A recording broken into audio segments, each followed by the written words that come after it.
Welcome to Cayman Modern Turkish Studies program at Northwestern University's Buffett Institute for Global Affairs.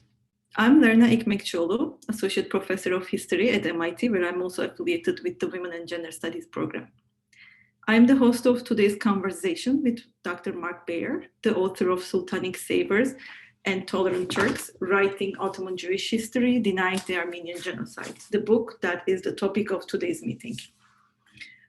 I would like to thank Dr. Baer for being with us today, and I would also like to thank Dr. İpek Yosmoğlu, the director of the Cayman Turkish Studies program and an associate professor at the History Department, for inviting me to part of today's event. I've been enjoying the great lecture organized by Cayman Turkish Studies and brought to us by Zoom, and I'm thrilled to bring to your attention the three remaining events of the season that will be hosted by Cayman.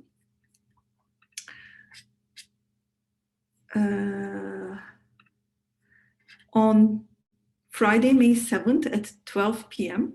Chicago time, Ezgi Çakmak will join the program to present a Zoom talk titled The Roots of the Silence, Encounters with Blackness in Early Turkish Republic, which will conclude the interdisciplinary series of Cayman titled Reflections on Whiteness, Blackness, and Race in the Ottoman Empire and the Republic of Turkey, which is sort of related to our discussion today.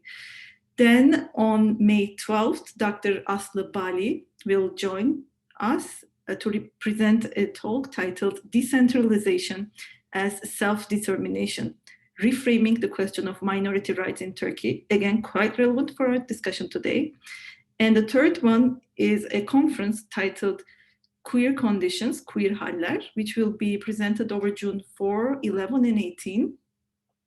And I think 4 and 11 too. It's a detailed program.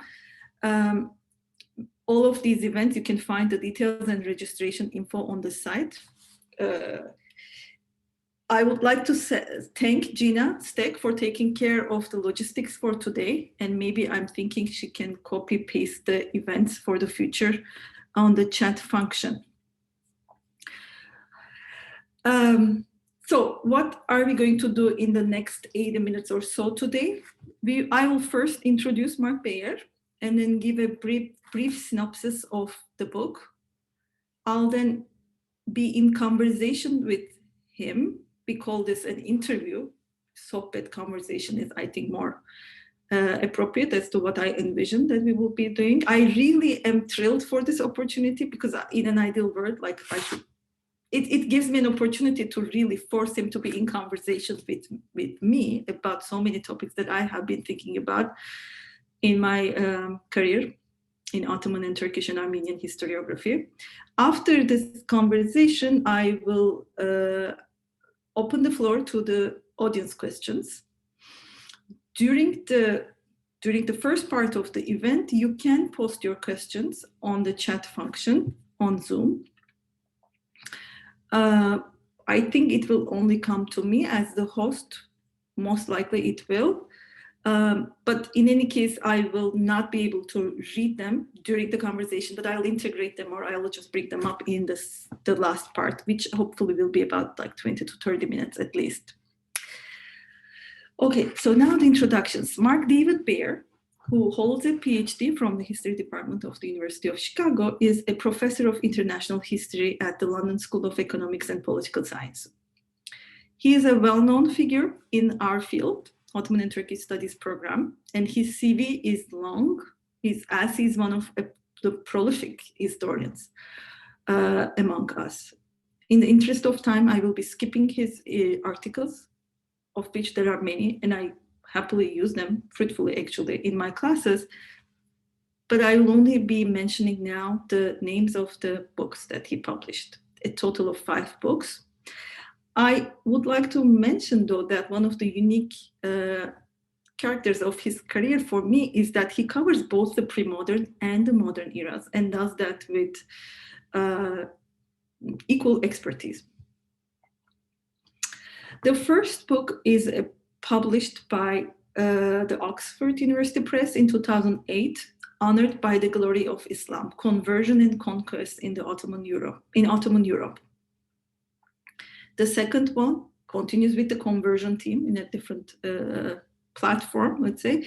2010, The Dönme, Jewish Converts, Muslim Revolutionaries, and Secular Turks, Stanford University Press, which this book is translated to Turkish and Greek, as his first book, Honored by the Glory of Islam, is also translated to Turkish, which is really great. That first book also won mesela the prestigious Albert Hourani Prize.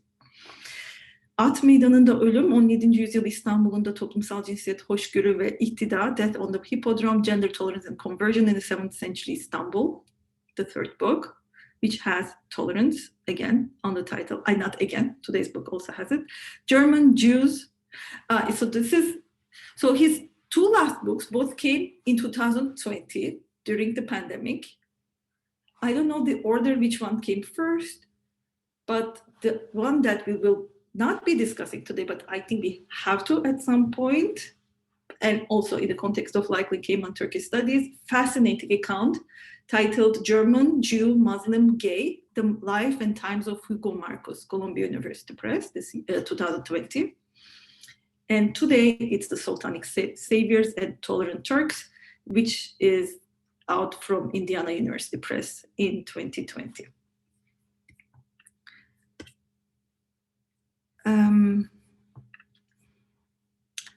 This book, Sultanic Saviors and Tolerant Turks, is about the making of an historical narrative.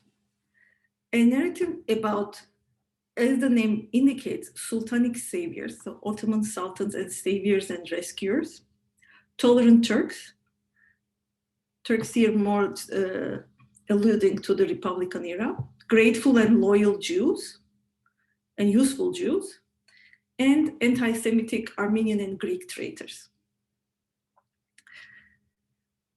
Baer analyzes how this grand historiographical narrative from literally 1492, when the main event that put the pillars of this narrative, the expelling of the Iberian Jews and their reception by the Ottoman Sultan into the Ottoman realm, how this narrative that started like half a millennium ago is still dominant. How it suppresses anti-Jewish episodes in Ottoman and Turkish history, and how it also served the goal of denying the Armenian genocide. The book shows how Ottoman and Turkish Jews themselves created and then contributed to this utopian version of history, which starting from the 19th century was also perpetuated by Jews outside of the Ottoman Empire. Moreover, from late 1890s on, Ottoman and then Turkish government saw real potential benefit in the international spread of this humanitarian Turk narrative, as opposed to the barbarian Turk narrative, and recruited Jews, Ottoman Jews and then Turkish Jews, and then non-Ottoman, non-Turkish Jews, and their historians in their global image making. And in that image making, especially after the late 70s, the rejection of the Armenian genocide played a critical role.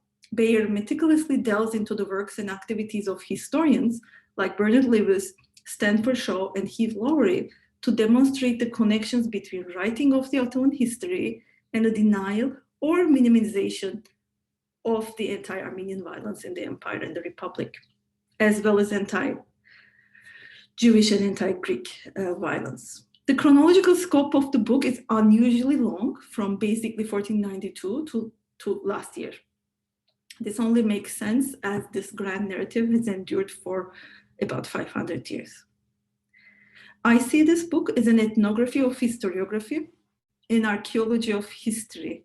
One can consider it as a long expose, an expose of how history with capital H and historianship can and did serve the interests of governments bent on suppressing their dark pasts, and how one discriminated group can act as the ally of the discriminator in order to be discriminated less and without calling it as such.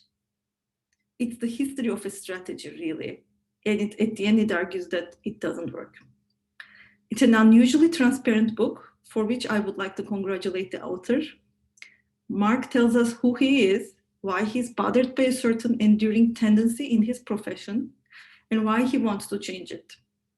At the very core, he is forcing us to reflect on the moral and ethical responsibilities of the historian. Without further ado, I would like to welcome Marc to this conversation and ask him the first question. Marc, why did you write this book? Thank you, Lerna. Thank you for the very complete introduction and for the very positive and accurate account of the book. I've already received emails from people who've called me a traitor. You know, why are you Jewish person? You're supposed to be grateful to us, Turks. Why? How dare you write this book? So it's nice to, you know, to have a sympathetic reader of the book. I should say that such comments are really from people who haven't read the book. So why write the book? Well, it's very personal, and it goes back to something my grandfather told me. And my grandfather was a first generation Russian Jewish American who fought against the Nazis during the Second World War. And towards the end of the war, he found himself behind the lines in Nazi-occupied Slovakia. Because he spoke Russian, he linked up with Soviet guerrillas and was there until Budapest fell and he was able to get back to the United States. So it was a terrible traumatic experience that left him quite scarred, and he wouldn't speak about it much until towards the end of his life. And it left him with a feeling of profound anger against Germans. He saw the world in black and white, and he engaged in a personal boycott of all things German. So when I was young and my family moved to Germany from the US, he wouldn't visit us because of his war experience. And he wouldn't come to my bar mitzvah. I celebrated my bar mitzvah in Germany in the early 80s, at a time when there were no German Jews, of course, in that town. So then years later, when I began graduate school and I started to live in Turkey for the first time, I invited him to Turkey. I remember my grandfather had told me, he told me I'll never set foot in Germany because of what the Germans did to us. So when I started living in Turkey in the early 90s, by that time the wall had fallen and my grandfather was honored as a hero of the Slovak Republic. And he was actually visiting Slovakia. So I said, look, it's a short flight, come. I'm in this language program at Boğaziçi. I can't leave. It's very important to study Turkish. Come to Istanbul, I'll show you around. And he said, Marc, what did I tell you about Germany? I said, what does this have to do with Germany?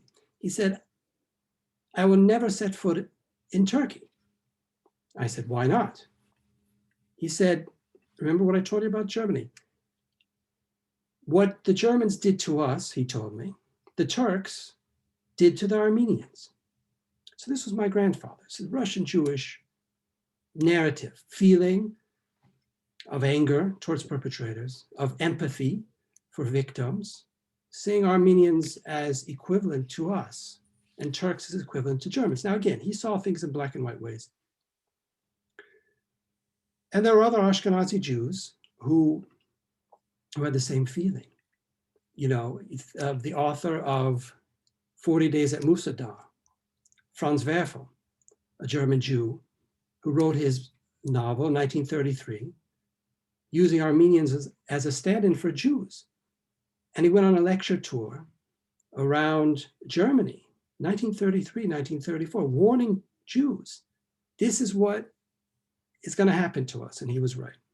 Or think of Raphael Lemkin, Polish Jew, who was in Berlin for the trial of Solomon Tehlirian. Tehlirian had assassinated Talat Pasha. Talat Pasha was the architect of the Armenian genocide in Berlin and was on trial for murder.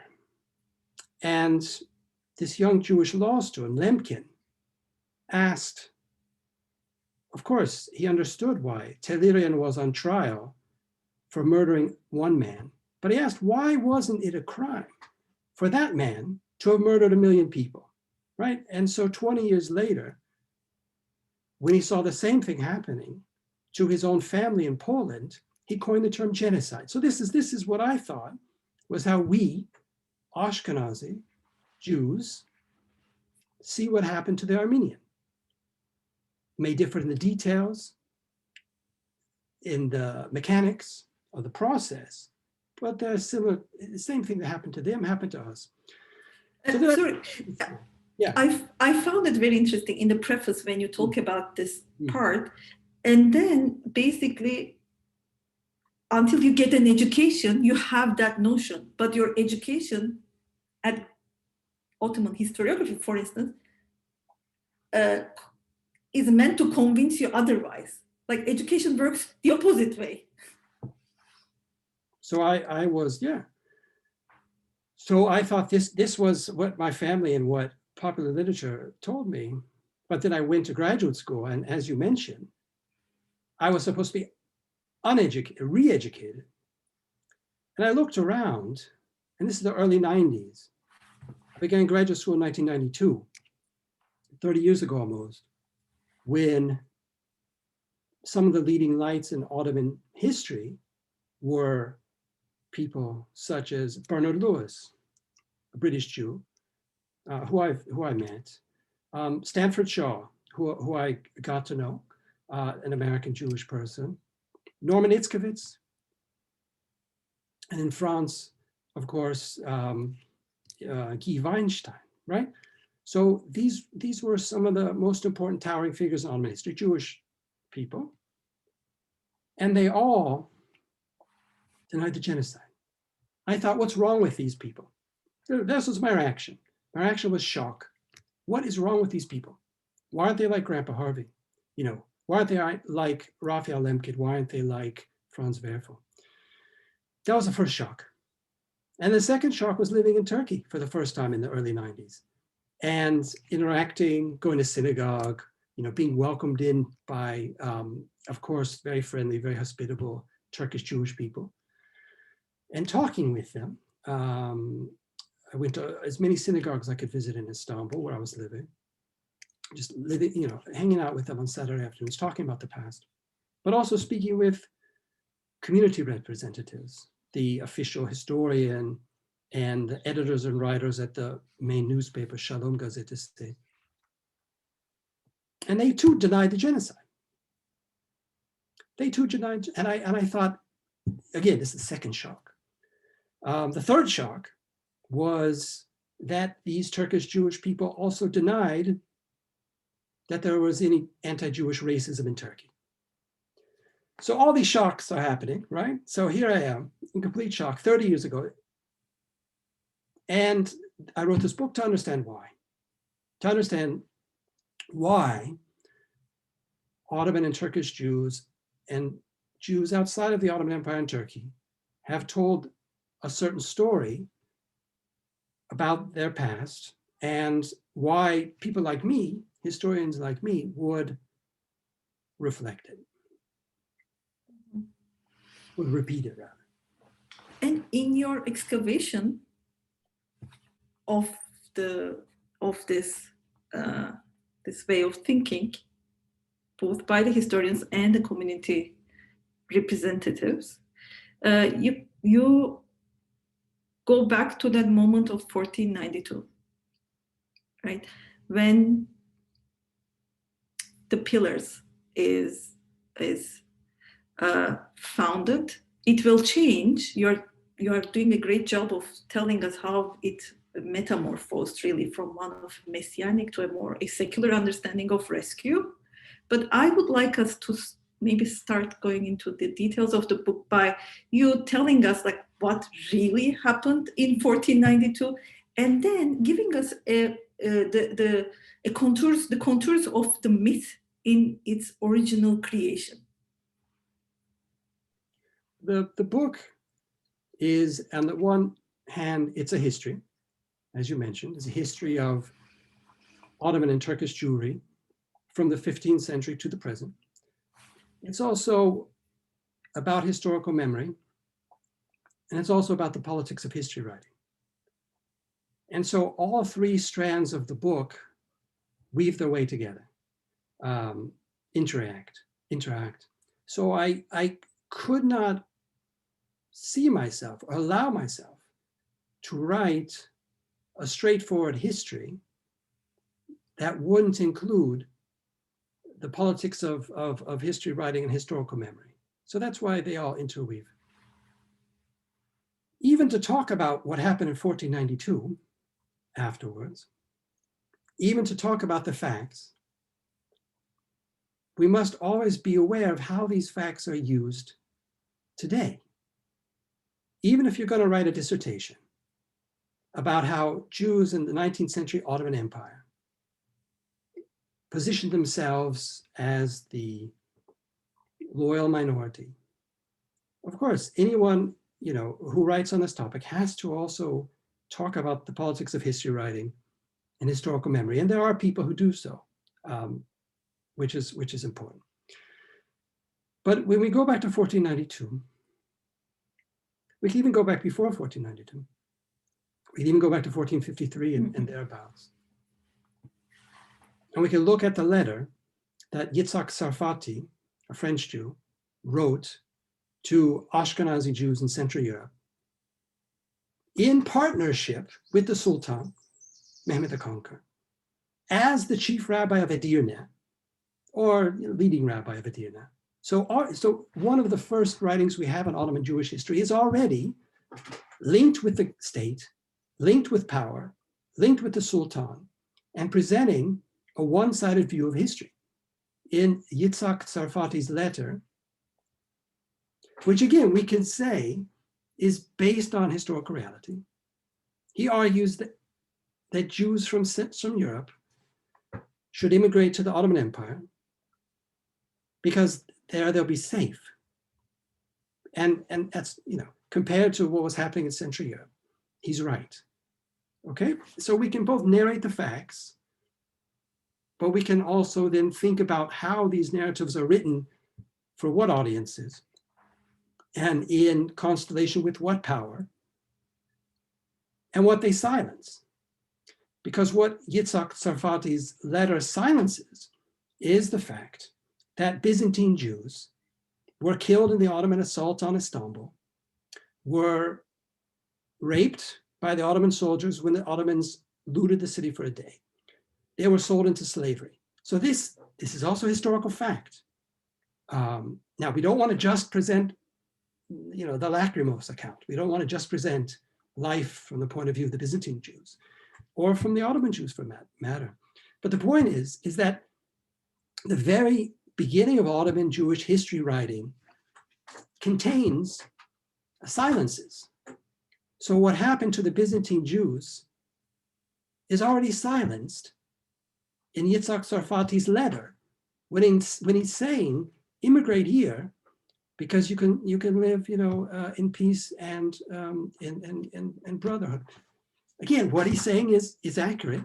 What he's saying is a fact, but it silences. So what happened after 1492 is it's absolutely amazing that the Ottoman Empire allowed, perhaps, we don't know the numbers, perhaps 100,000, who knows the exact number, Jews and conversos, converted Jews, to settle in the empire and to live their life as Jews with some restrictions. But compared to what had happened to them in Spain, where they're massacred, forcibly converted, and where Judaism was outlawed, this was miraculous. So that's why the book focuses, a fourth level of the book is written on, is as a history of emotion. Because the fact that the Ottomans allowed so many Jews from Spain and Portugal and later to settle in the empire, to live as Jews, to return to Judaism, which was a crime punishable by death in Southern Europe at the time, led to an emotion of gratefulness. And so what I'm interested in as a historian, and I'm not the only one who's written on this topic, of course, but what I'm interested in is how that emotion of gratefulness continues into the present. So when Bernard Lewis writes his book on the Jews of Islam, and he says life in the Ottoman Empire was a paradise. This is the same emotion. Or Heinrich Gretz in the late 19th century writes about the history of the Jews. He uses messianic language, even though he's writing a secular history of the Jews. So that's one emotion, is gratefulness. And as you mentioned, it comes from real historical fact. Later on in the book, I talk about how in the past century, the emotion of gratefulness has been connected to an emotion of fear, because Jews in the Ottoman Empire were witnesses to the Armenian genocide. They're witnesses to what happened to the Greeks. Turkish Jews experience immense discrimination, suffering.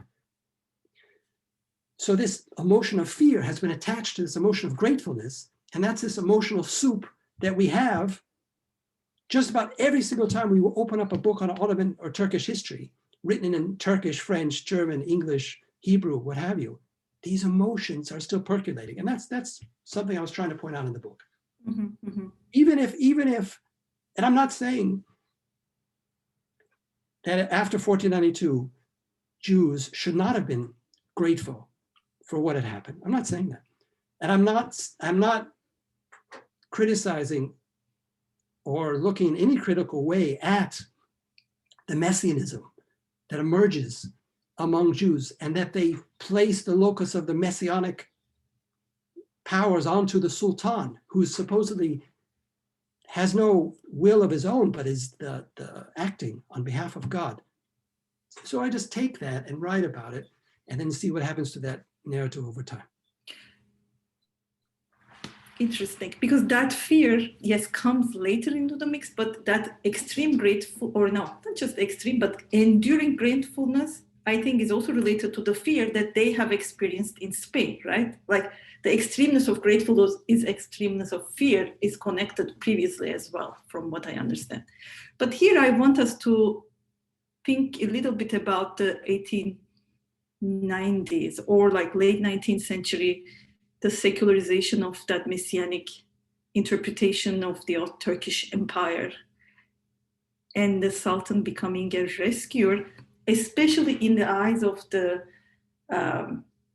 German Jewry, for instance, who are going through their own problems, and they look at a history, and they find ways of adapting to their situation in Europe. So that connection, which is chapter 2 for people, it's not a spoiler, but chapter 2 is my personal kind of like favorite, because I think it is a very explosive moment, really. And what happens in the intervening years, so there's this messianic gratefulness that percolates and circulates amongst Jews as an internal Jewish dialogue in Judeo-Espanol and Portuguese and Hebrew for several centuries. But then where they are grateful that they're allowed in, freedom to worship, and the fact that the Ottomans in the 16th century conquer the land of Israel, as they call it in the Hebrew text. This means that Jews can go to Jerusalem. And again, this unleashes this incredible messianic feeling and ecstatic pro-Ottoman feeling. So, but what happens in the 17th century is the Jews have a Messiah of their own, Shabbatai Tzvi, which most Jews think that it ends in humiliation. And so some don't, but most do. And so what happens then is you eventually will have a secularization of Jewish thought, a lack, the messianic thought as an actual individual is going to drop out. It won't be in the place of the Sultan. So in the 19th century, this feeling of the Sultan as the savior is replaced by the idea that actually it's the Ottomans who are the saviors. So in a sense, it's not just the one leader of the empire who's acting on behalf of God, but it's all the Ottoman Muslims. They're the people that Jews should be grateful for. This is the narrative. So it's expanded. So now there's the view in the 19th century that actually and here's where we get the word tolerant coming in. Because Enlightenment vocabulary comes in, right? Like religious liberty comes in. Right. And notions of citizenship. And again, there's younger scholars than me who are writing books and dissertations about Ottoman Jewish citizenship and patriotism in the 19th century. So then something else happens in the 19th century as well, which is the emergence amongst Ottoman Muslims of anti-Jewish racism, anti-Jewish racist articulation. These ideas come into the Ottoman Empire from Russia. They come in through France. They come in through England. They come in through Germany. And Ottoman Muslims are now writing things about Jews that we haven't seen in the empire. So there's a new racialized language about Jews, and Jews find themselves having to react against the and they'll even use this language. Right? This is a story that's not told. We don't have a history of anti-Semitism in the Ottoman Empire, except for the one that Bernard Lewis and Stanford Shaw have left us, and other scholars, which either blames anti-Semitism in the empire on the Kurds, no comment, or blames it on the Christians. So any anti-Semitism, by that I mean modern anti-Jewish racism from the 19th century on, in the empire, in the Republic, can only be articulated by Armenians or Greeks. Now again, I'm not denying that Ottoman Greeks and Ottoman Armenians from the 19th century, I'm not saying they didn't use racist language and write racist things about Jews. I'm not saying that. What I'm saying is that people like, I'm not going to name names, but distinguished scholars in our field have gone out of their way to even purposely misread Ottoman language documents to claim that the people are Christians and not Muslims. So for example, there are Muhammad Defteri from the 16th century, where Jews are blamed for kidnapping boys, bleeding them, and then using that blood to bake the matzah, the unleavened cracker during Passover. As it turns out, some of those documents state that Muslims are the ones blaming Jews for this. Scholars who read the Ottoman language have gone out of their way to say that these cannot be Muslims, even when the document says that. There's also examples from the 19th century of Muslims behaving this way, and modern scholars saying these are Christians, right? So this is the problem with the field of Ottoman history, is that people have particular political views, and those political views will even cause them to purposely misread or retranslate, or whatever you want to call it, actual Ottoman historical documents from the 16th to the 19th century. And when they do that, then it makes you wonder, well, okay, they're breaking, they're violating the ethics of the profession. Yes, but it's not just the profession. Then can you enter in this mix the Turkish government's efforts? At some point, I mean, I'm not talking about the contemporary esteemed historians of our field, whose names we will not be giving here, but it can be found in your book. But let's say maybe we can move it even to the 1974 moment, like Cyprus, the lobbying effort of the Turkish government purposefully to present a better image of Turkey, the Turk, and then its connections to the Armenian genocide, Cyprus, Kurds in the 90s. Right. So, of course, there's a lot to cover. Of course, we can also talk about, what happened during the genocide and what the chief rabbi was saying in public and what he was writing in his privately. Privately, he was saying, send a battleship to Istanbul. We're afraid what they're doing to the Armenians, they're going to do to us. So maybe we need some French battleships here to evacuate the Jews. In public, he's saying something else. Because, of course, his role is to make sure that the Ottoman government doesn't do to the Jews what it's doing to the Armenians, right? So as a leader of a community, he's doing his best to continue to be on the side of the powerful, because he knows exactly what's happening to the Armenians.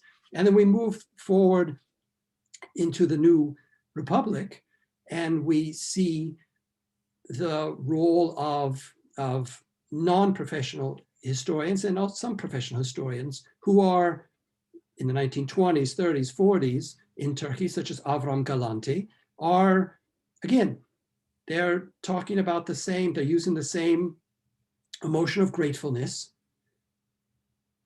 But this emotion of gratefulness is even louder. It's even louder because you have the Armenian genocide. You have the expulsion of Greeks, the legalized ethnic cleansing, 1923, 1924. And then you have all the violence against Jews.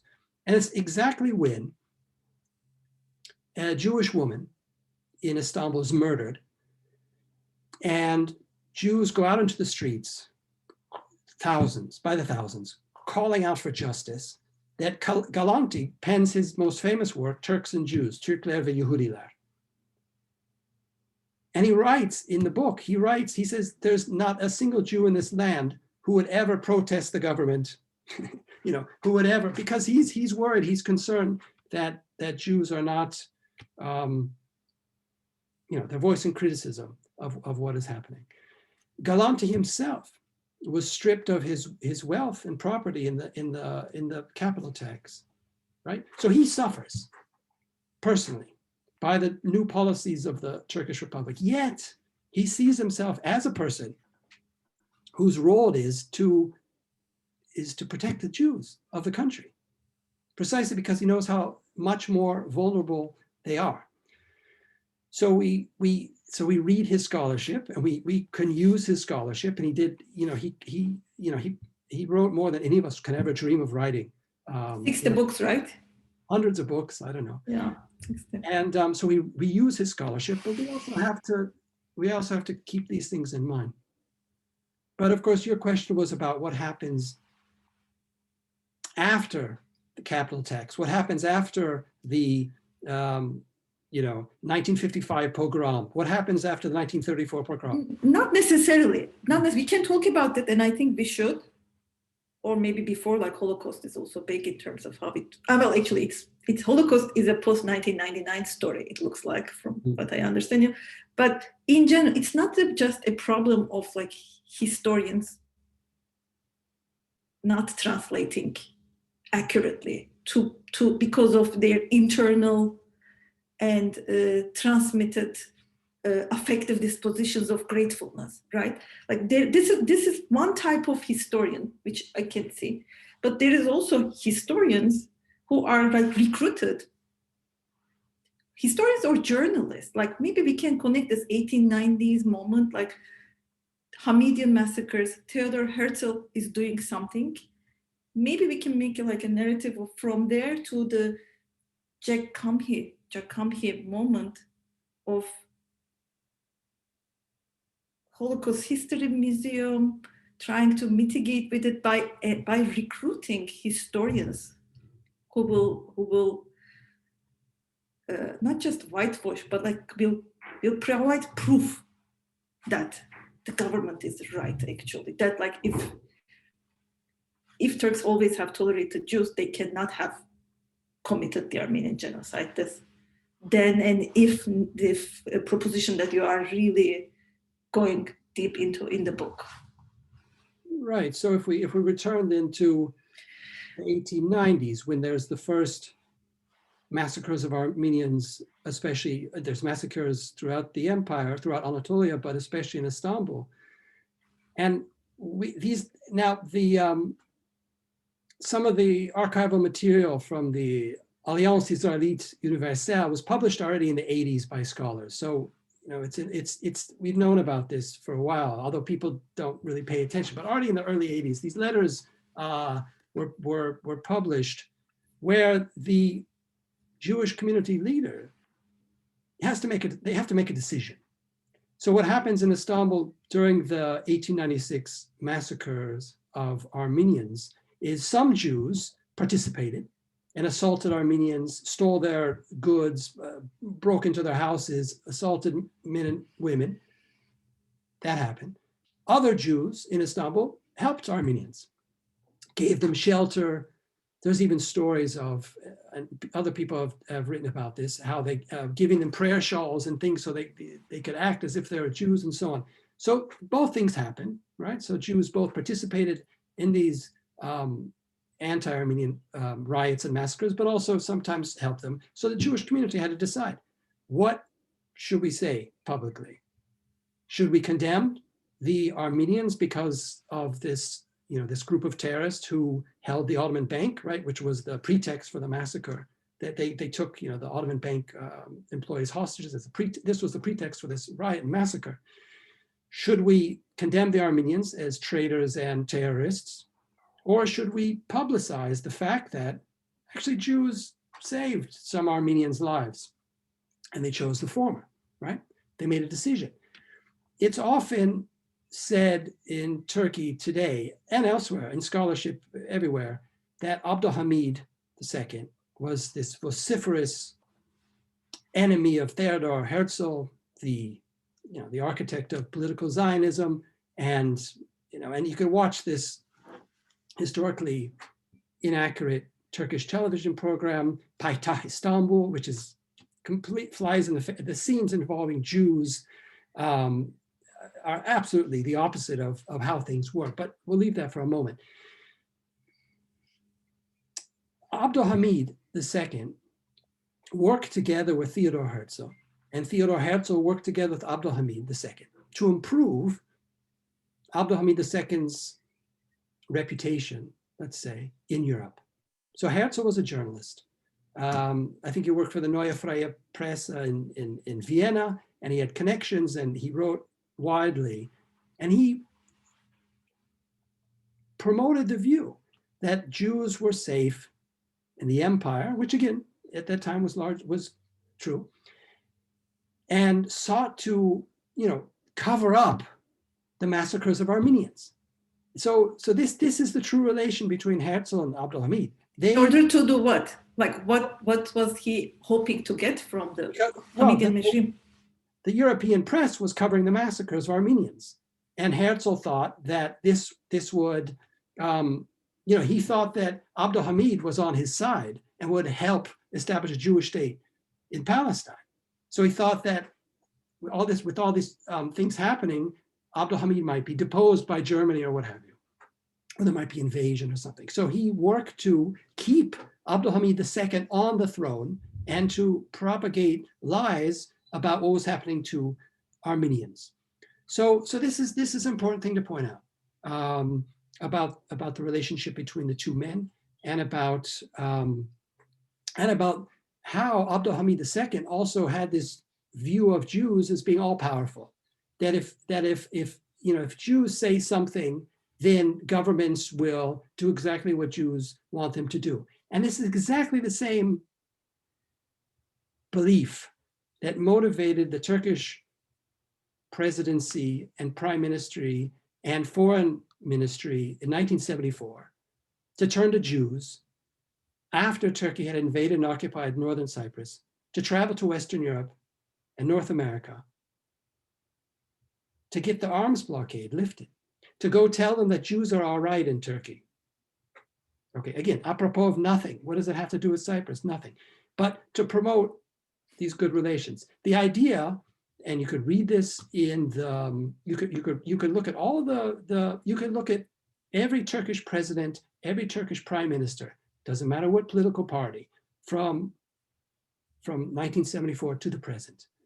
And you can see either explicitly in today's leader of Turkey, or implicitly or sometimes explicitly by other leading Turkish politicians, this very idea that the Jews are so powerful that if we just send our Jews there, then those countries will change their politics and do things such as ending the arms embargo against Turkey after the 1974 invasion of Cyprus. So this same idea motivated Abdulhamid II. It's the same idea that motivated Kenan Evren, and it's the same idea that motivates the current regime in Turkey.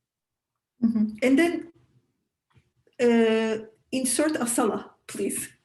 Like early 80s is a moment where this image making has to be more connected to the Armenian issue, right? And then comes the quintessential, what's it, 500. Yıl Vakfı, which seems to be an important player in not just in the past, but also history writing by all them, not just history writing, but fictionalizing also so many episodes of Ottoman Turkish Jewish history. You could talk about it a little more? Yes, and you could read this in the autobiographies. Turkey is one of the greatest, Turkey has a lot of great features. One of the great things is people write autobiographies. Mm-hmm. And we have so many incredibly detailed autobiographies. So someone like Vitaly Hakko, who was, of course, the fashion designer, the Hakko brand. He was, of course, he was Jewish, and he experienced, profound discrimination and anti-Jewish racism growing up. But nevertheless, he was proud to play a leading role in staging, for example, one of the exhibits, one of the, you could almost call it a theater piece at the 1992 celebrations in Istanbul, in which, using fashion, I mean, he created, not just scarves, but, beautiful designs. Fashioning is the right word, fashioning an idea of Turkey and before it the Ottoman Empire as a place where where Turks live in harmony with the peoples of the land, especially Jews, and where Armenians weren't even mentioned in the mosaic of Turkish life. So there's a way to deny the genocide by just silencing, just pretend that Armenians were never a part of the mosaic of Turkey. And that's what Hakko did in his stage performance during the 1992, I would almost call it ceremonies, pageantry at Dolmabahce Palace in Istanbul. But you asked about the 500th, what would it be called anyway? Endowment. Oh, yeah. Well, what it is it's actually, I mean, what happened in Turkey? Turkey looked around in the 1970s, the foreign ministry looked around, and they didn't have any way to counter claims of the genocide. They didn't have any propaganda. They didn't have an effective lobby. They had no way to counter, especially young people in the universities in Europe and in North America, protesting and saying it's time to recognize the genocide and so on. Turkey had nothing to counter this. So the 1974 organizing of especially Turkish Jewish leaders to travel around was an informal way of doing so. But in 1989, when the foreign ministry and the presidency and the prime ministry and leading Turkish Jews established the 500th Year Foundation, this was a lobby.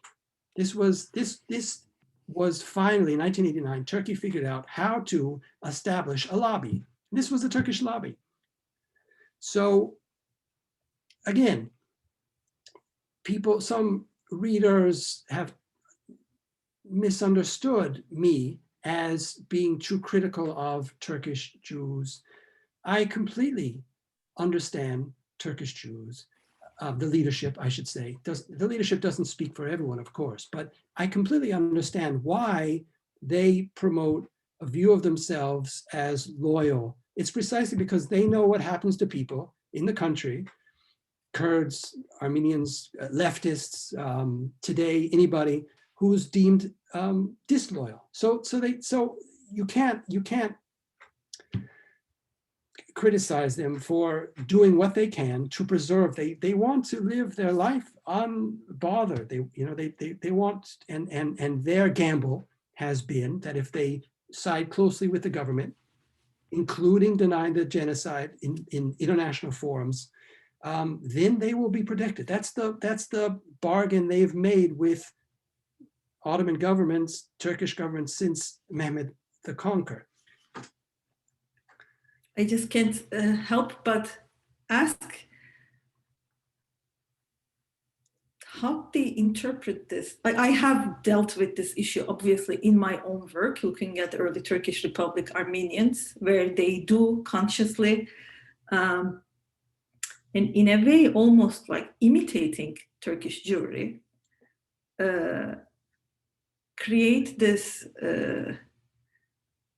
standpoint of the loyal, create this figure of the loyal Armenian, going back to how it used to be, right? The loyal millet was Armenians. Now, after the Republic, we will again be loyal, and the bad Armenians are already died or left the country, and then from now on we'll be useful as long as we are tolerated, okay? Which I considered this a version of dhimmitude, and I said like this, they were secular dhimmis. And people ask me, and I have also been asking myself, like, did it work though? Like in the Jewish case, like if this is the gamble, which is obviously we are able to decode it as, since we have the private papers, for instance, of Haim now, like they are making a conscious choice of strategizing the loyalty, performing loyalty, hoping for this return of security, right? It's not a citizenship construction, it's a dhimmitude construction. But it's not working. I mean, no one can say this, I understand, but how do you think about this? That like, despite, especially for Jews, despite I've always thought about it, vatandaş Türkçe, all these measures that are let's say, post-1923, anti-minority measures, I can, to a certain extent, obviously see why they would be anti-Armenian and anti-Greek, given how they behaved as a community and their leadership during the Allied occupation years, like immediate post-genocide years, where they were explicitly anti-Turkish, an important portion of. But Jews never publicly went that way. Despite so, they still are, even the dömme are part of the capital tax, for instance, categories. So what do you make of that? Has the bargain worked? Is the question, yeah. I mean, again, you have to, we have to think with sympathy, view these people with sympathy and not just criticize them. And in writing my book on Hugo Marcus, this German Jew, who is so reluctant to leave Nazi Germany, he just cannot understand how the country has changed. And even when he's put into a concentration camp and then he's released and they tell him, leave the country or the next time you won't, survive the camp. That's what German authorities tell him. Stays in Nazi Germany another year. So it's hard for us to understand people, but we have to have some sympathy and understand. I mean, this is, Turkish Jews have been there for so many generations. It's their country, it's their home. They've put up with so much, but they've also have established so much, and they've also had such a rich life for so many centuries with their own culture and everything else. So people are reluctant, of course, to leave the country and to give up. Of course, it's understandable. But even though so many of the Jews did, though, right? Well, there is an Israel.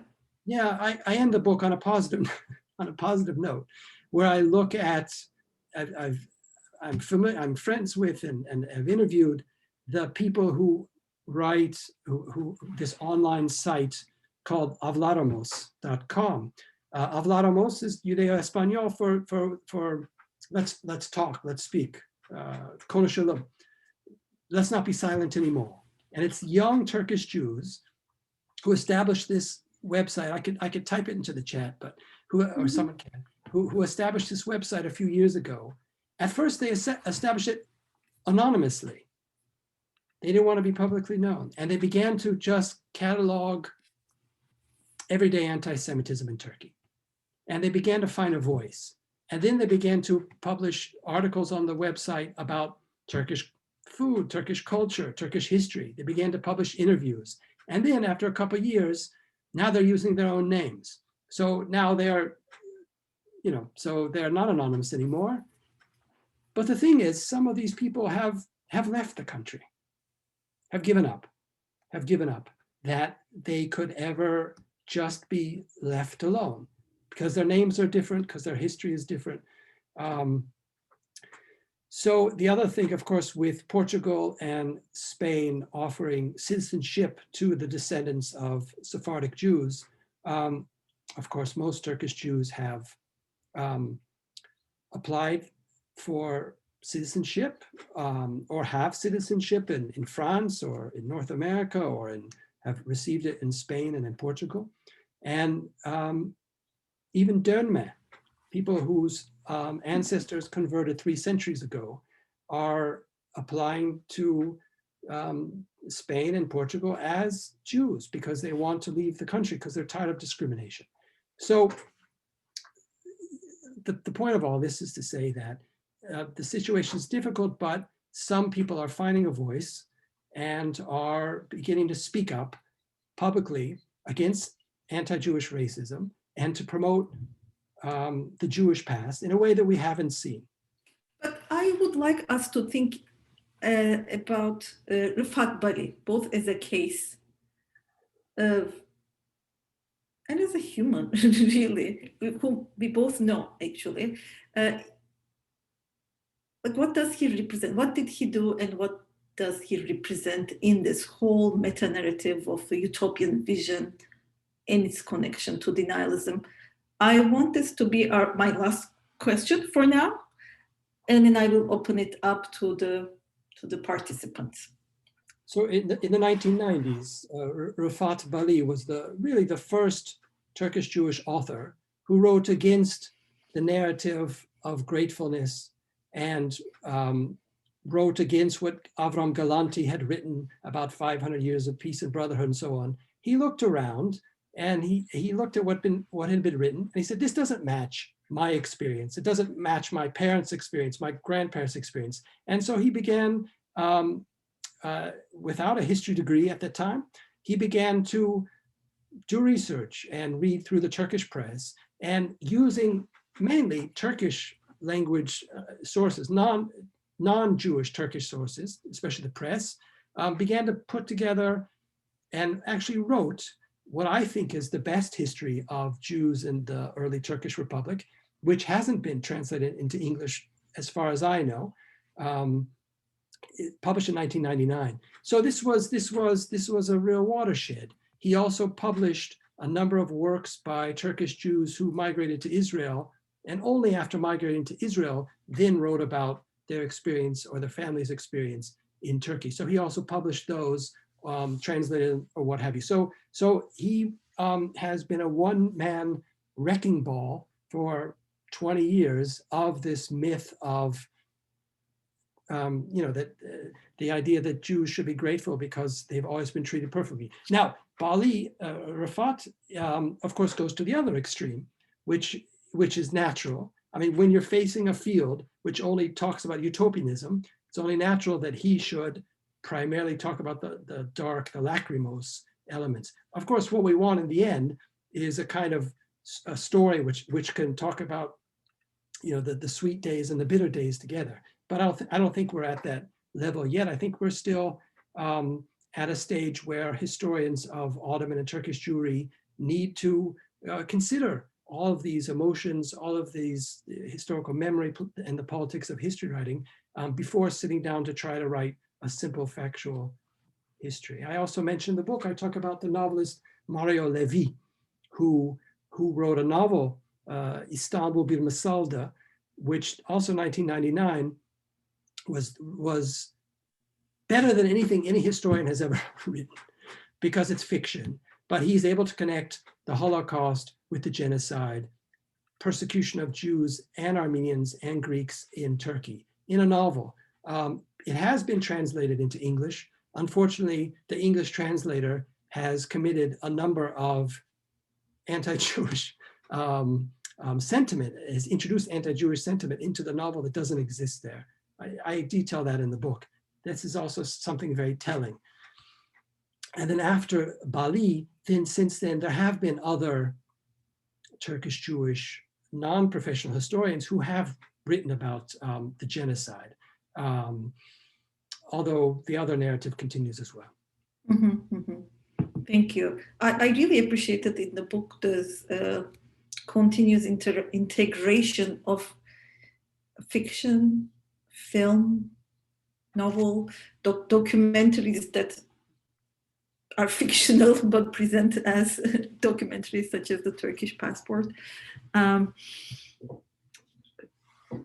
which also tells us something about like how after 1990s the Turkish reimagining of the past had various different trajectories. If one of them was like a reconception of history writing, and like more multi-vocal type of production, the other one was how history became a source of literature. Really, a lot of literature was produced by so many parties. And films, like for me, for instance, it was Salkım Hanım'ın Taneleri in 96 or 99, I think. Yeah, which was one of my first introduction as a girl growing up in Istanbul to the different ways of like being. I don't even remember the story. It was about the Varlık Verdisi, I think. Yeah. Right?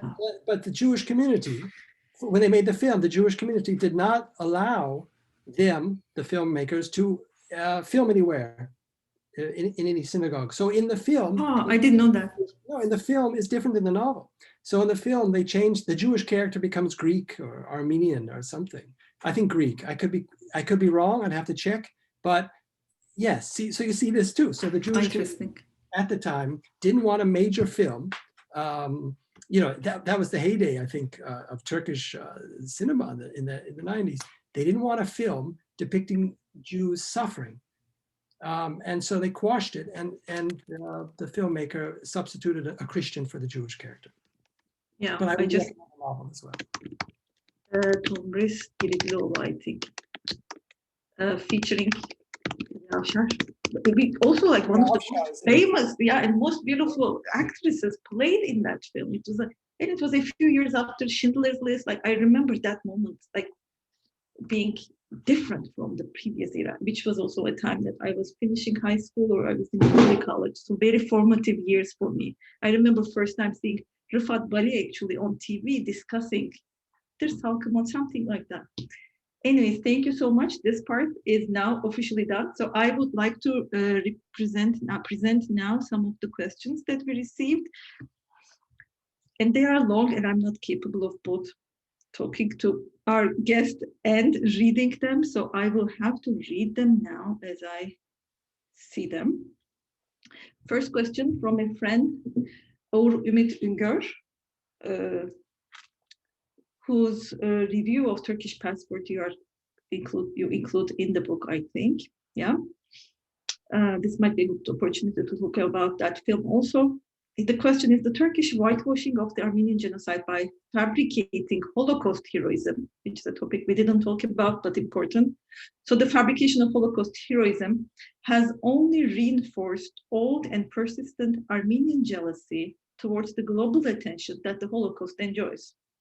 To what extent do you believe this policy impacted on Armenian anti-Semitism, recently reignited by Israeli military sales to Azerbaijan? I think there's about a minefield. There's 3 topics in that one question. I'll just speak about this idea of whitewashing the genocide with Holocaust heroism.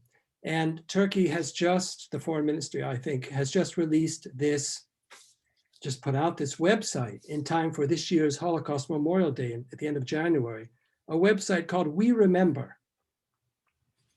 This is Turkish Foreign Ministry? No. Yeah, We Remember is the name of the website. And you look at it, and it was published, I guess you could say a website's published on, was the 27th of January, the Holocaust Memorial Day. And so you think, this is a website about the Holocaust commemoration. And you start to read it, you click on the different pages, and you find out, oh, okay, the Turkish government remembers the genocides of the 20th century. And the first one they mention is the genocide of the Jews. I think Cambodia is there. I think, of course, Bosnia, the genocide against the Bosnians is there. Rwanda is there. And there's one missing. The Armenian genocide isn't mentioned. So this website says, we, the Turkish people, the Turkish government, remember genocide is a horrible thing, but we don't remember the Armenian one, never happened. So already you have denial connected with remembrance. And then when you start clicking on the different areas for the Holocaust, you find out that it's nothing to do with the Holocaust. The whole thing is about how superior Turkey is to every other country, because every single Turkish diplomat posted to Europe saved Jews, because this was the policy of the Turkish government. This is false. The policy of the Turkish government was not to save Jews, whether German or Turkish or any other nation, and its ambassadors were instructed accordingly. One Turkish consul official on the island of Rhodes, Selahattin Ülkümen, saved 42 Jews, which is an incredible act of heroism, and he's rightfully remembered for that. He's remembered because we have Turkish sources about his heroism, we have German sources, we have Italian sources, and we have the people he rescued, the Jewish people, testifying that he saved their lives. So but all of the other ones, in fact, many of the other ones, actually stripped Jews of citizenship, and around 5,000 Turkish Jews. Turkey was a neutral country during World War II. These people should have been expatriated, saved. They weren't. They ended up dead in the camps because the Turkish government either didn't recognize their citizenship or stripped their citizenship. But on the We Remember website, we don't read the truth. We read that Turkey saved Jews. The same thing I read about in the book. Turkey as the savior of the Jews, which is denying its own genocide of the Armenians. So this is what I'll say in response to the question. Mm-hmm. And maybe at some point we can return to the most recent events, but I have a number of questions, so I would like to move on. This is from Anush Suni, who is a postdoctoral fellow at McMillan Turkish Studies. In this conversation, you highlighted how some Jews interact with the history of the Armenian genocide by drawing a parallel between Jewish and Armenian experience as victims of state violence. In my own work, I explore how contemporary Kurdish residents of Turkey express a similar parallel between the experience of Armenians in the genocide and contemporary state violence against the Kurdish community. I would like to ask how the Kurdish community and other minority communities factor into how the Jewish community imagines and narrates their own history and contemporary role in Turkey. Yeah, it's an important question. The question of again, where Kurds are mentioned in Jewish historiography about these issues is to place blame onto them. So if any Muslims could possibly ever be anti-Semitic or commit violence against Jews, Bernard Lewis, Stanford Shaw, some French Jewish historians say, but these were Kurds, right? So using Kurds as sort of a fall guy to blame any kind of Muslim violence against Jews. Again, it's 100% political. I don't think there's anything realistic about that at all. The question of the Kurds comes into the book when I think about more recent years and different attempts at reconciliation. Now, I know the term reconciliation for some people is the wrong word. It's a problematic word. We can discuss that. But in the last 15 years, there's a question of how can Turks and Kurds reconcile? That's one dyad. Another question is how can Kurds and Armenians, and of course, all of these peoples, and where do Jews fit into this? For me, is interesting, because we saw a discourse emerging 15, 20 years ago, where if we blame the genocide on the Jews, then Turks and Kurds and Armenians can then say, well, okay, Kurds can say, well, it wasn't us, it was the Jews. Turks can say the same. Armenians can say, well, it was the Jews. So now we can reconcile with the former Muslim peoples of the empire. So again, this is a very painful thing to watch, and some leading Armenian intellectuals gave voiced this, articulated this view that the genocide of the Armenians was actually the idea of Jews and of dönme. Therefore, finding a path then, and the word 15 years ago was of reconciliation, but by utilizing anti-Semitism. So again, this leaves Jews in Turkey and outside of Turkey in a terrible position. And so what I write about in the conclusion of the book is the hope that we can find, well, it's utopian, of course, we can find a way for Turks, Kurds, Armenians, Jews, Greeks, whoever, all of us, to reconcile, but by being honest with the past. So if Armenians are, if there's instances of Armenian anti-Semitism, then it's up to the Armenians to come to terms with that and to face it and confront it in history writing or in the speeches of leaders. Same thing if, it goes through all these different dyads, that each group has to look at, its own, perhaps crimes committed, perhaps, in some groups in the empire look the other way when the Armenians were being annihilated, perhaps so that the same fate wouldn't happen to them. So we have to admit all of these ethical violations by all these different groups at different levels. Of course, I'm not saying it's all the same. I'm not saying they're all equal. But what I'm saying is that there has to be real honesty. And because I'm a historian, for me, this is a blisteringly honest book that names names and speaks openly and says who I am and talks about how people have manipulated history for their political aims. Mm-hmm. And it could only be written by a senior historian, I would think. I mean, it's still, quote unquote, some of these topics are so controversial in the field. I was thinking as I was reading that, like, if some, like a tenure track person, for instance, would not be comfortable writing this book, as it's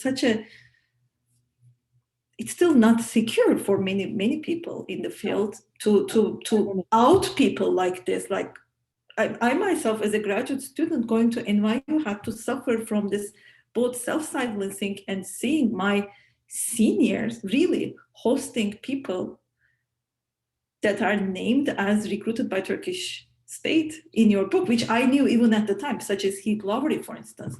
Like, they didn't invite Heath Lowery to NYU to speak about the Armenians, but when you invite Heath Lowery to your department to speak about the Byzantines, it gives the message as to what you can write as what is not going to pass, I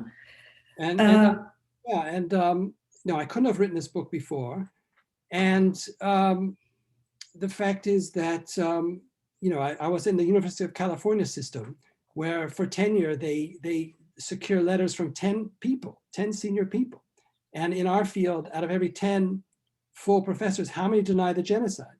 Mm-hmm. I'm not going to answer the question. You could do your own tabulation. I wasn't going to write a book like this before tenure. I also wasn't going to write a book like this before I became a full professor, because again, in the University of California system, 10 people, write letters about you, and I wasn't going to have someone. I've wanted to write about this for a very long time, mm-hmm. But it really, only felt, I'm not even in the United States anymore anyway. I've left the country, right? I've settled in London.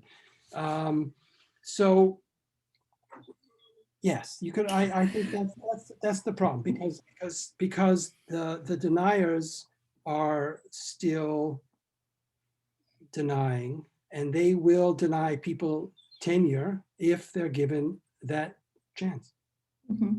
Even though I have to say it has been less. It's changed. It's changed. I mean, I feel like between me and like your generation, there's a difference, and between me and now graduate students, there is even more. That people are feeling more and more comfortable. Okay, so I have 3 questions that I'm actually going to maybe read in our last 10 minutes, and you will pick and choose which ones you will address. I mean, many people are saying thank you. I will send them to you later, just for the sake of time. I'm continuing. Edin Hajdar Pasik. Wonderful, thought-provoking conversation. 2 questions. 1 on historical terminology. Anti-Semitism as a distinct term has a complex history, beginning in the 1880s, Germany, France, etc. Did equivalent terms, anti-Semitism or anti-Semitic, come up in modern Ottoman press after 1880s? Did Ottoman Turkish, I assume, I don't know, Ottoman writers compare their society to European politics of the time? The second question, I wonder how you see this Ottoman Turkish self-image of tolerance in light of American self-image as tolerant melting pot. Yeah. Do you see, I started thinking, so I stopped. Do you see any parallels and contrasts in how immigrants in particular are pressured to uphold certain stories about the tolerance of places, empires that they emigrate to? Big question, I know, just wondering. That's that.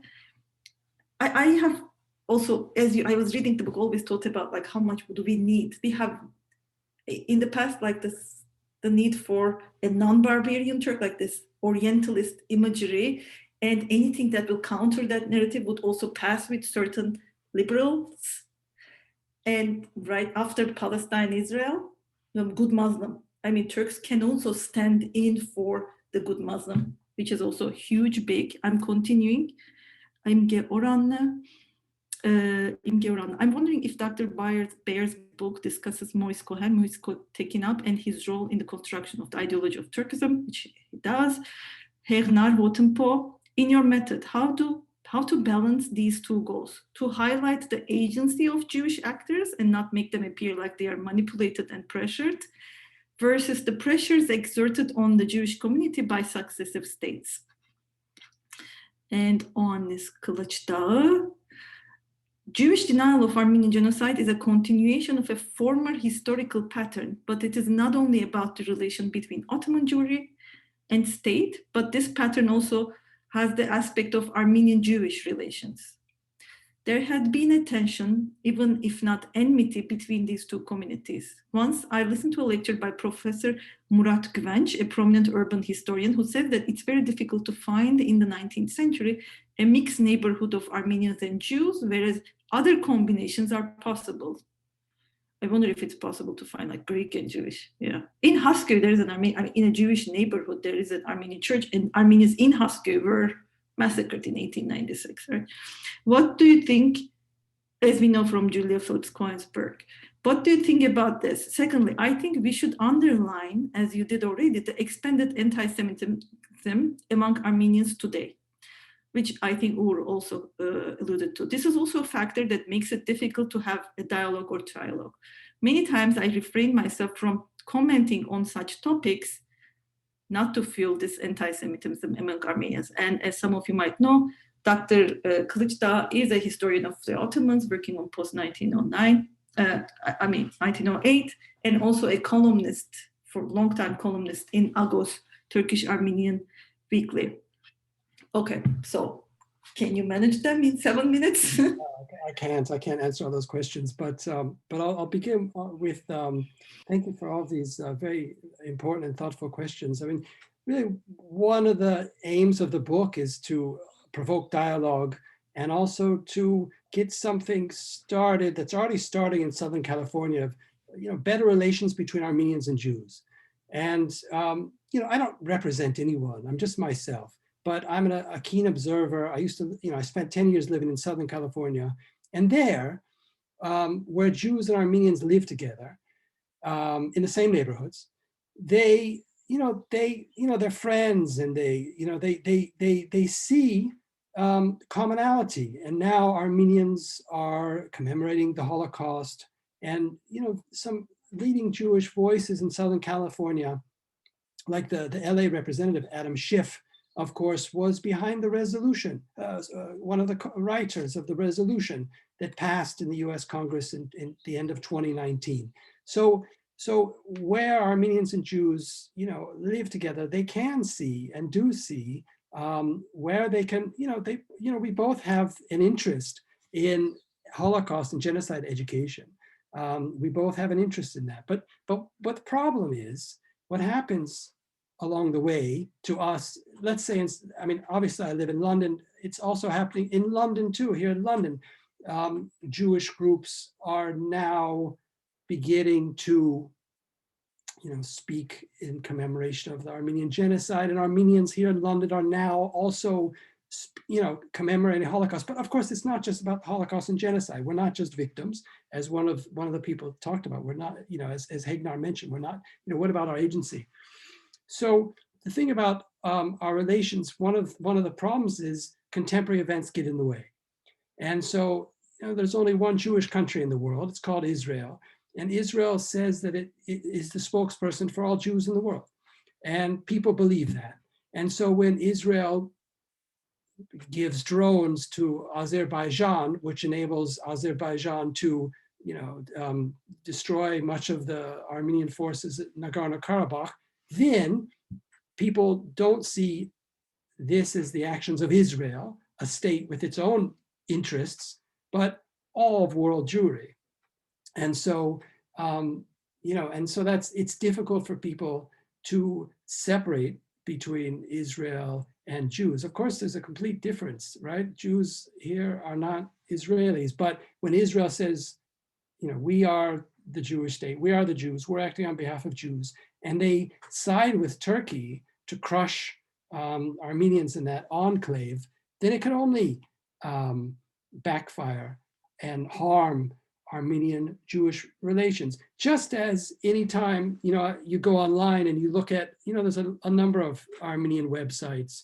I can't read Armenian, but if they're in Turkish or English, what have you, or German, what have you, I can, and you start scrolling down, and after 5 or 6 comments, now here it comes: the Jews committed the genocide, or why are the Jews killing us in Nagorno-Karabakh? Or, so this kind of thing doesn't help our relations, our communications either. And I have and the non-acceptance in Israel of the genocide is also a huge part of it. I write about in the book, and there's 2 or 3 Israeli scholars who are very active in publishing about this and trying to give, get recognition. Now, Israelis know about the genocide. I mean, people in Israel know what happened to the Armenians. There's no question. But the government has denied it for political reasons. And we hope that can change. If the American Congress can change. Someone had asked about the US and tolerance in the US. I mean, I hope that Joe Biden recognizes the genocide. I hope he does. I think he will. But I thought the same about Obama, so who knows? But it's also a funny thing for him. I mean, I would like Biden to commemorate all the many genocides against the native peoples in the United States. I would like Biden to, to apologize for what happened to the African peoples who were brought here in horrible conditions of slavery. I would like to see reparations for African Americans. That's what he should do as president of the United States, as much as he can, is that he needs to get the American house in order, right? Correct our wrongs. How about all the massacres in the Middle East or in Southeast Asia, right? The United States has a very long list of crimes committed around the world. And I admit that, and I know that as an American. I want them to be taught in schools in the US, and I want the US to change. So I want him to do all of that. And I also want him to, recognize the genocide. But I think it all has to go together. I can't answer all the questions. Thank you so much, Marc. This was fascinating. Some people asked if this recording will be available and to watch afterward. Yes, it is recorded, and I think it will be on YouTube under Cayman Turkish Studies. Yes. Book also translated into Turkish. Yes, I was going to. Yeah, it is being translated already. You said, or it is going to be translated. Yeah, I hope it's out this year. So stay tuned for the Turkish translation. I would hope other languages would follow, maybe Hebrew. I also wanted to ask how it has been received thus far. You only mentioned some negative comments about you thinking like traitors. Now, I'll mention the positive ones. I have received emails from people I know from Turkey who are angry that I'm not grateful, right? Jews play this role like German Jews, this theater of memory where, we're only useful if we praise the host, right? So Jews are only useful in Germany if they exist, and they allow Germans to say, look, because Jews exist, the Holocaust, now it's in the past, and where are you? Okay, forget about that. So we have Jews play that role for us. In Turkey, Jews play the role of saying that the Turkish, Turks haven't, they treated Jews well, so how can we imagine they treated anybody else poorly? And Jews in Turkey willingly, the leadership willingly plays that role. But what I was going to say was that I have received some negative comments from scholars in Turkey using anti-Semitic language and tropes about Jews and Armenians for good measure. And so what can I say? They prove my book right is what they do. But I have received some really amazing, I have communicated with some leading figures in the American Jewish community who share my view and my conviction. And one person even told me, he was a high up in a leading American Jewish organization, that he first met Armenians in the 60s in Jerusalem. And he said, he's known about the genocide since the 60s, but he never was able to get his organization to recognize it. He was only, his very big organization is one of the organizations that always denied it and always did so. So he said, That's good. Very painful for me that for 40 years, that he's always wanted his large important organization to have a different public view, but he couldn't. He said he couldn't affect no change. It's only since the 100th anniversary in 2015 and the current Turkish regime and its open articulation of anti-Semitism, this has pushed some Jewish American groups to now side with promote recognition of the genocide. It's too bad it took this long for them, but at least there has been a change there. Yes, great. On that hopeful note, I would like to thank once again you and everyone who participated, questions, comments.